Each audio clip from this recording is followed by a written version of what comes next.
The morning was still when Abraham rose. The hearth embers glowed faintly, and the tents were silent except for the shifting of animals tied nearby. Abraham stepped outside and looked toward the horizon where the first line of light began to deepen. He carried with him instructions spoken in a voice that had guided him across deserts and borders, through famines and oaths, through promises and disputes. But this instruction was different. It did not concern land or kings or covenant signs.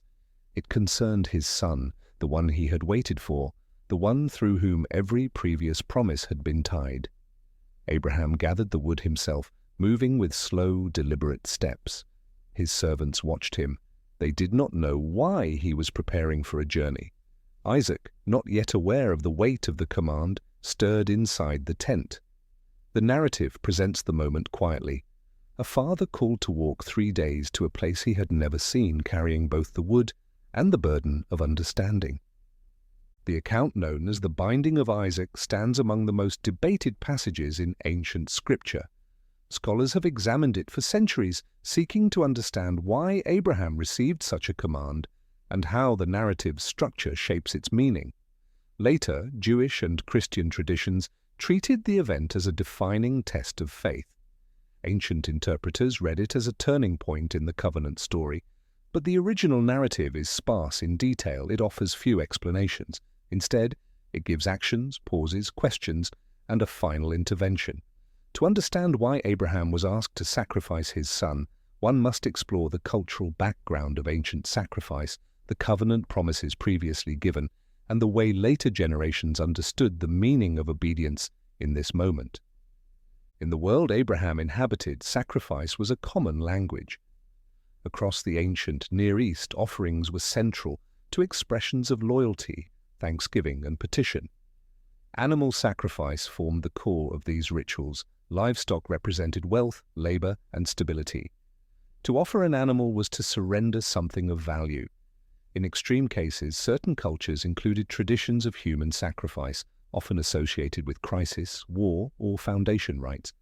Archaeological discoveries in regions around Canaan have revealed burial sites and ritual installations where scholars debate the possibility of such practices. Some conclude that child sacrifice existed in certain contexts. Others argue that evidence is ambiguous or symbolic. Regardless, ancient audiences hearing the story of Abraham would have recognized immediately the gravity of a demand involving a firstborn or only son. The Genesis narrative begins Abraham's story with calls, promises, and a journey away from the familiar. Throughout his life, Abraham receives assurances that his descendants will become a great nation. These promises depend entirely on the life of Isaac. The narrative highlights this repeatedly. Isaac is the child of a long-awaited birth, arriving after years of tension, doubt, and hope. To understand why Abraham is asked to sacrifice Isaac, one must consider how tightly the promise and the child are linked. Every earlier assurance rests on Isaac's future. If Isaac is lost, the promise appears undone. Yet the narrative does not present the command as a contradiction. It presents it as a test, though this description is not revealed to Abraham. He hears only the instruction. Later, Jewish interpreters often debated what the word test meant in this context. Some concluded that the test was meant to reveal Abraham's character. Others argued that it was meant to demonstrate to future generations the depth of Abraham's trust. The narrative itself uses minimal commentary. It allows Abraham's actions to speak. The cultural background of vows and sacrificial obligation influences how ancient readers may have understood this moment. When a deity issued a command, the expectation was obedience. When devotion required offering something precious, the value of the offering reflected the seriousness of the relationship. In narratives from surrounding cultures, God sometimes demanded costly sacrifices to secure favor or avert disaster. But the Genesis narrative differs. It places the focus not on appeasement but on covenant loyalty. The request tests Abraham's willingness to place the covenant above everything, even the child through whom the covenant would advance. The journey takes 3 days. This detail emphasizes the time Abraham has to think, reflect, and reconsider. The text does not record his internal thoughts. It presents only his outward movements. He cuts the wood, gathers provisions, calls the servants, and walks. Silence fills the space where modern readers might expect protest or negotiation. This silence has fueled centuries of interpretation. Some scholars conclude that Abraham's quiet obedience reflects absolute trust. Others argue that the silence highlights the severity of the test. Still others see in it a literary technique designed to intensify tension. As Abraham travels, Isaac eventually carries the wood. This detail creates an image that ancient readers would recognize. Ritual participants often carried materials for sacrifice. Isaac's question, spoken simply, reveals the narrative's emotional core. He asks where the animal is. Abraham responds that God will provide. Some interpreters view this answer as a statement of confidence. Others consider it a way to avoid explaining the situation. The text does not clarify. It leaves the meaning open. The mountain selected for the event remains unnamed at first. Later traditions connect it to specific locations. The Genesis narrative presents it as a place designated by God. In ancient thought, mountains often symbolized encounters between the human and divine realms. They served as ritual centers, sanctuaries, or sites of revelation. Abraham's arrival at the mountain marks the transition from journey to crisis. He builds an altar, arranges the wood, and binds his son.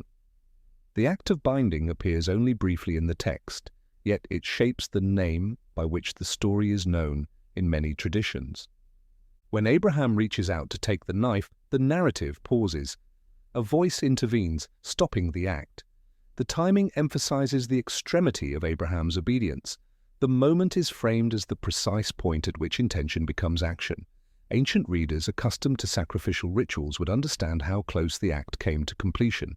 The intervention redirects the event. Instead of Isaac, a ram caught in a thicket becomes the offering. The substitution becomes central to later interpretations. The narrative structure reveals a pattern common in ancient covenant texts. A command is given, obedience is tested, and a reaffirmation of promise follows.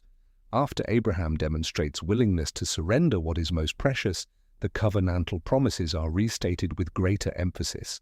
The text links Abraham's obedience to the future blessing of his descendants. For ancient audiences, this connection between loyalty and covenant reinforcement would be familiar. Covenants often contained stipulations and demonstrations of fidelity. Abraham's act represents the ultimate demonstration within the narrative's logic. Understanding why Abraham was asked to sacrifice Isaac also requires examining the relationship between divine promises and human agency. Throughout Genesis, promises are made long before they are fulfilled. Characters often struggle with doubt or attempt solutions of their own. Abraham and Sarah experience tension regarding the promise of a son. The binding of Isaac places Abraham in a position where he must choose between holding on to the promise as he understands it or trusting the one who gave it. The test reveals whether the promise has become an idol or whether trust remains foundational. In later Jewish interpretation, the binding of Isaac became a symbol of faithful obedience. Some ancient writings describe Isaac as willingly participating. Others highlight Abraham's deep internal struggle. Rabbinic discussions often framed the event as an example of ultimate devotion. They also explored how the merit of Abraham's obedience benefited later generations. In some traditions, the binding of Isaac was remembered during festivals and prayer, connecting the ancient act to the community's ongoing relationship with God. Early Christian interpretation viewed the event through another lens. Many saw in the binding of Isaac a foreshadowing of later themes involving sacrifice and divine provision. They drew parallels between Isaac carrying the wood and later narratives involving burden and offering. Some interpreters emphasized the idea of substitution, noting how a ram takes Isaac's place. Others focused on Abraham's willingness to surrender what was most precious, viewing it as a model for trust. These interpretations did not attempt to rewrite the original narrative. They sought to understand how it fit within a larger theological pattern. In the ancient Near East, the concept of the firstborn carried deep significance. The firstborn represented the future of the household, both economically and socially. Some cultures included rituals in which firstborn animals or sons were dedicated in symbolic or literal ways. The Genesis story acknowledges this cultural background while also redefining it. Isaac is symbolically offered, yet protected. The narrative affirms that human sacrifice is not part of the covenantal relationship. The substitution of the ram introduces a shift that distinguishes the Hebrew tradition from some surrounding practices. Abraham's willingness demonstrates total devotion, but the intervention demonstrates divine mercy and reorientation. The emotional dimension of the story has drawn attention for centuries. A father asked to surrender his son, a son bound without full understanding, and a final act that stops death at the last moment. The narrative invites reflection on trust, fear, loyalty, and relinquishment. It does not sanitize the tension. It presents the test realistically, knowing that ancient listeners would feel the weight of what is being demanded. Some scholars examine the story through anthropological lenses. They argue that the narrative reflects a cultural transition away from earlier sacrificial systems. Others propose that the story reinforces the distinct identity of Israel's covenant tradition, showing how obedience and trust are central while rejecting human sacrifice. Still others focus on the literary artistry of the passage, noting how repetition, silence, and action shape its impact. The journey component of the story deserves attention. 3 days of travel indicate deliberate distance. Abraham must leave familiar ground and move toward a place chosen by God. This movement symbolizes the separation between old patterns of understanding and new expressions of trust. During the journey, Abraham carries the knowledge of the command while Isaac remains unaware. The tension builds gradually with each step. For ancient listeners, the extended travel heightens the drama and underscores the seriousness of the test. The placement of this event in the broader Abraham narrative is significant. Before the binding of Isaac, Abraham negotiates with God, questions promises, and seeks clarity. After the binding, his interactions become quieter. The narrative shifts focus to the next generation. The event thus serves as a hinge, closing one chapter of Abraham's life and setting the stage for Isaac's future. Covenant transitions often involve defining tests. This event functions as such. The silence of the servants and the absence of dialogue from Sarah intensify the solitude of Abraham's responsibility. The text isolates him with the decision, emphasizing personal obedience rather than communal affirmation. In contrast to earlier episodes where Abraham consults or negotiates, here he moves alone, guided only by the command. The substitution of the ram raises additional questions.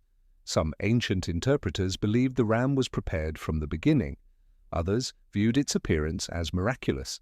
Still others saw in it a sign that true devotion does not require the loss of life, but the willingness to offer it. The ram becomes a symbol of divine provision at the moment of greatest crisis. The reaffirmation of the covenant following the event includes phrases that emphasize certainty and abundance. The promise of descendants, as numerous as the stars, appears again, now tied explicitly to Abraham's obedience. The narrative presents this moment as the culmination of Abraham's relationship with God. The earlier promises find confirmation here. Another dimension involves the ethical and moral questions raised by the command. Modern readers often struggle with the idea of such a test. Ancient audiences familiar with sacrificial patterns would have responded differently. They may have viewed the test as extreme, but not incomprehensible within their world. The Genesis narrative ultimately rejects the literal fulfillment but preserves the test's intensity. It affirms obedience while rejecting human sacrifice. Later, Jewish tradition sometimes referred to the binding of Isaac in prayers, connecting it to themes of mercy and remembrance. The event became part of communal identity, representing both devotion and divine compassion. Early Christian writers used the narrative to illustrate themes of faith and trust, integrating it into larger theological frameworks. The meaning of the test also lies in its inversion of expectations. Abraham receives a command that appears to undo the promise, yet by following it, the promise is strengthened. This paradox forms the heart of the narrative. It suggests that trust must sometimes extend beyond comprehension. Abraham's willingness to surrender the means of fulfillment reveals the depth of his reliance on the one who made the promise. Archaeological evidence from ancient ritual sites helps illuminate the background of sacrifice in Abraham's world. Altars made of stone, animal remains, and various offerings reveal the importance of ritual in expressing devotion. The binding of Isaac reflects this setting but transforms it. Instead of sacrifice sustaining a deity or fulfilling a vow, the event tests fidelity and reveals divine mercy. The mountain becomes a place of remembrance. Abraham names it according to the idea that God provides. This naming embeds the story's central message into the landscape. In ancient cultures, place names often preserved collective memory. The mountain's name carries the narrative forward. Isaac's role invites reflection as well. The narrative highlights his trust in his father. Later, Jewish traditions sometimes portray him as a willing participant. Others focus on his innocence. Regardless, Isaac emerges as a figure shaped by this event. His future unfolds under the shadow of a near loss, emphasizing the fragility of the covenant's path. In the final act of the story, Abraham returns to his servants.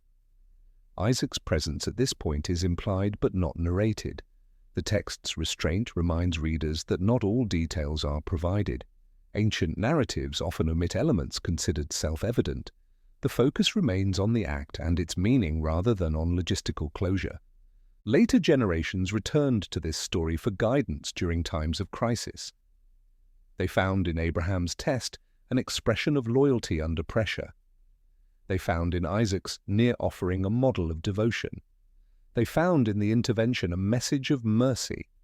The story became a source of reflection on obedience, identity, and covenant purpose. The question of why Abraham was asked to sacrifice his son cannot be answered in simple terms. The narrative presents multiple layers. It reflects ancient sacrificial culture. It functions as a covenant test. It highlights Abraham's devotion. It demonstrates divine provision. It shapes later Jewish and Christian interpretation. The story's power lies in its combination of simplicity and depth. It gives just enough detail to form a narrative while leaving room for reflection. In the closing view, the mountain stands quiet after the event. The altar remains. The ram is gone. Abraham and Isaac walk down the slope toward their future, shaped forever by what nearly occurred. The covenant continues, strengthened by a test that revealed the extent of Abraham's trust. The narrative invites readers to consider the tension between promise and obedience, between surrender and provision, between human fear and divine purpose. Abraham was asked to sacrifice his son because the narrative sought to reveal a relationship defined not by possession, but by trust. In that trust, the covenant found its deepest expression.